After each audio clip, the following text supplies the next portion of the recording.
দুনিয়াতে উলঙ্গ আইসি এই সাদা কাপড়টার জন্য, এই সাদা কাপড়টার জন্য আইসি দুনিয়াতে।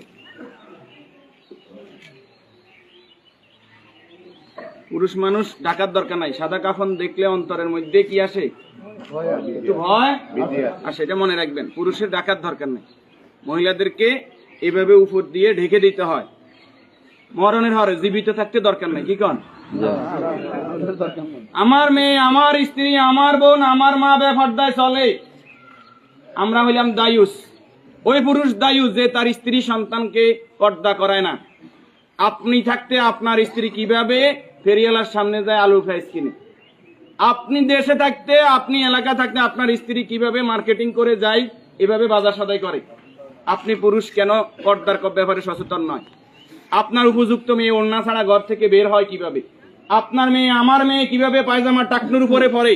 আমার ছেলে কিভাবে পায়জামা টাকনুর নিচে পরে? আমার টাকা দিয়ে আমার ছেলে সিগারেট খায়, আমার টাকা দিয়ে, আমার টাকার আম্বি খরচ করে আমার ছেলে মেয়ে ঘরের মধ্যে গান বাজনা করে।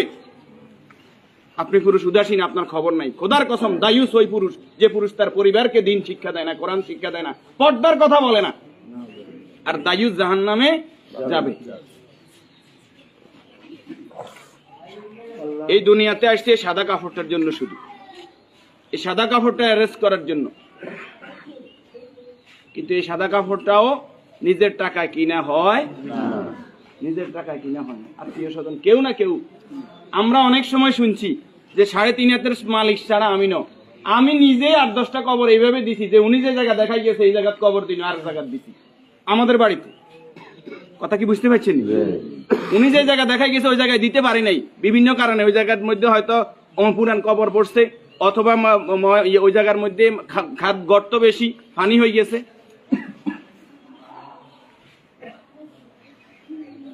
তাহলে আমার শেষ জায়গাটাও আমার নির্দেশনা মতো হয় না, পরিবারে যারা আছে তাদের নির্দেশনা মতো হয়। যে রাসূলের সম্মানমর্যাদা এত বেশি, সেই রাসূলের প্রতি দুরূদ ও সালাম সাল্লাল্লাহু আলাইহি ওয়াসাল্লাম। সম্মানিত উপস্থিতি, আল্লাহর গোলাম চেহারাতে বলতেছে অবশ্যই নেককার পরেজগার ছিল। আল্লাহ তাআলা ওনার জীবনের গুনাহগুলো মাফ করে দেন, আমিন। যে নেক আমলগুলো করেছে, দান সাদাকা করেছে, বদৌলতে কবর, হাসর, মিজান, ফুলসিরাত আল্লাহ কি করে দেখ, মাফ করে দেখ। আমরা যারা জানাজায় উপস্থিত হয়েছে আল্লাহ আমাদেরকে মাফ করে দেখ। আল্লাহ তাআলা এই পরিবারকে ধৈর্য ধারণ করার তৌফিক দান করুন, আমিন।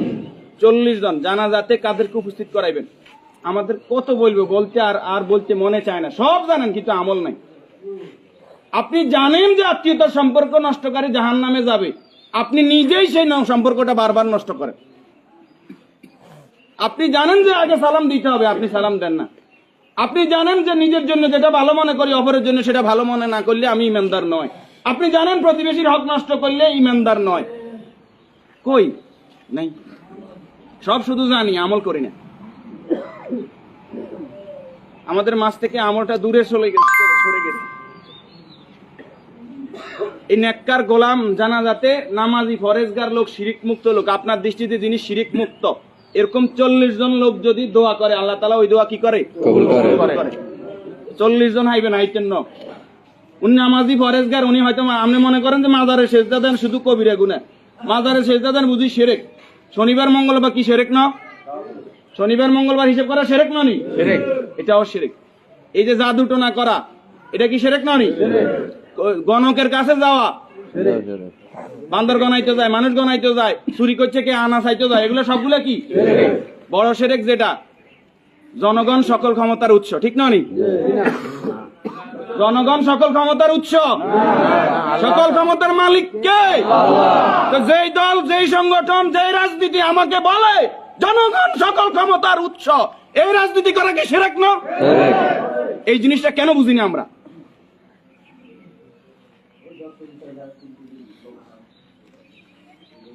আপনি মুখে বললেন জনগণ সকল ক্ষমতার উৎস, অন্তরে আপনি বলবেন যে হ্যাঁ আল্লাহ সকল ক্ষমতার উৎস, এটা তো আল্লাহ মানে না।